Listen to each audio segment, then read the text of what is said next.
جی اس وقت میں آزاد کشمیر میں LOC کے مقام کے اوپر موجود ہوں. جیسا کہ آپ سب جانتے ہیں کہ پاک بھارت جنگی کشیدگی کا ماحول جو ہے وہ بنا ہوا ہے. جنگی صورتحال اس کے اندر بہت شدید کشیدگی پائی جا رہی ہے، اور اس موقع پر پاکستان کے جوانوں کی صورتحال کیا ہے، پاکستانی جوانوں کا جذبہ کیسا ہے، یہ دیکھنے کے لیے ہم جو ہے وہ لائن آف کنٹرول پر آئے ہیں. بالکل لائن آف کنٹرول کے اوپر پہلی جو چوکی ہے وہاں پر میں موجود ہوں. میرے ساتھ جو ہے وہ پاک فوج کے جو ہے وہ جوان موجود ہیں. اس طرف جو ہے پاکستان کے جو ایسے جوان جنہوں نے نشان حیدر لیے ہیں وہ ان کی تصاویر بھی ہیں، اور ان جوانوں سے ہم جانتے ہیں کہ جو اس وقت پہلے مورچے پر قوم کی حفاظت کے لیے موجود ہیں ان کا جذبہ کیسا ہے. جی جناب، آپ یہاں پر موجود ہیں، آپ کے بالکل سامنے وہ بھارت کا جھنڈا بھی اور ان کی چوکی بھی نظر آ رہی ہے.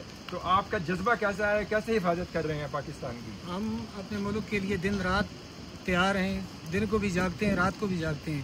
دشمن نے فی الحال پہلگام حملے کے بعد حالات کشیدہ کیے ہوئے ہیں. اس کے بعد اس نے اپنی فوج کا بارڈر پہ اضافہ شروع کر دیا ہے. اگر وہ کوئی بھی مہم جوئی کرے گا تو ہم اس کا منہ توڑ جواب دیں گے. اور چاہے وہ اگر وہ 10 راؤنڈ فائر کرتا ہے تو ہم 20 کریں گے. زندہ باد، ویری گڈ.